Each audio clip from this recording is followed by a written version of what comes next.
hi friends అందరికీ మన ఆ టైంకి వచ్చినా ఇంకా ఎవరైతే రాలే ఇవాళ నేను పొద్దున వచ్చిన అనుకున్నారు మన ఆల్రెడీ 8 అవుతుంది ఎవరైతే రాలే అన్నవాళ్ళు సర్వీస్లో ఉండలేవని చెప్పి ఎవరైతే సరికి రావట్లేదు పొద్దున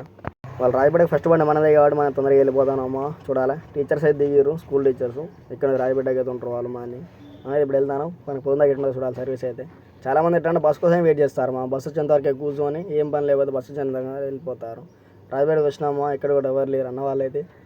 పొద్దున్న కొంచెం మంచిగా అనిపిస్తుంది మరి సాయంత్రం వరకు ఎట్టుంటో చూడాలి మధ్యాహ్నం దాటితే ఇక్కడ కూడా ఎవరు లేరు మనదే సీరియల్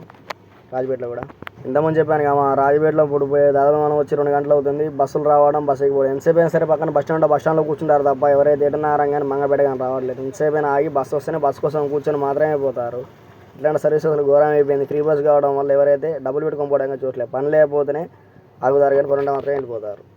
ఎట్టకేలకు మనం 3 గంటల తర్వాత నలుగురు అయితే ఎక్కిరమో మంగపేట వరకు చాలా మంది చెప్తాను కదా బస్సు కోసం మాత్రం వెయిట్ చేస్తారు తప్ప ఆటో అయితే ఎక్కేవాళ్ళు ఎవరైతే ఎవరు తెలియరు ఏం చేస్తాం చిన్న బయలుదేరిపోదాం మనం మంగపేట వరకు వచ్చేసినామో మనకు రాజపేటకి అయితే మళ్ళీ 4 బండ్లు నాగరం 4 బండ్లు రాజపేటకి అయితే వేసినాయి బస్సులు వచ్చే టైం అని చెప్పి మంగపేటకి అయితే చూడాలి ఎప్పుడు వెళ్తుందో అనేసి చెప్పినా మా ఎలా మాత్రం సర్వీస్ అది కూర బస్సులు బస్సులు వస్తాను అసలు 1-2 బస్సులు పోటీ పడుకుంటూ వస్తాను ఎవరైనా సరే ఎంతసేపు అయినా ఆగి బస్సు ఎక్కిపోతారు తప్ప ఆటోలు అయితే ఎక్కేవాళ్ళు అయితే ఎవరు లేరు ఇదే పరిస్థితి రోజు అయితే చెప్పిన కదా రాజపేట కూడా ఇదే బస్సు వచ్చింది మన ఊరికి అయితే సేమ్ ఇదే పరిస్థితి ఉంది అసలు వెళ్తే వెళ్ళదా నమ్మకం అయితే లేకుంటాయి బండ్లు అయితే మొత్తానికి 6 గంటల వరకు రాజపేట వచ్చేసినామా 2 గంటలకు బండి పెడితే ఏం చేస్తాం ఇట్లా పరిస్థితి అయితే ఓకే ఫ్రెండ్స్ ఇది మన వీడియో నెక్స్ట్ వీడియో మళ్ళీ వెళ్దాం సీ టుమారో నమస్తే అందరికీ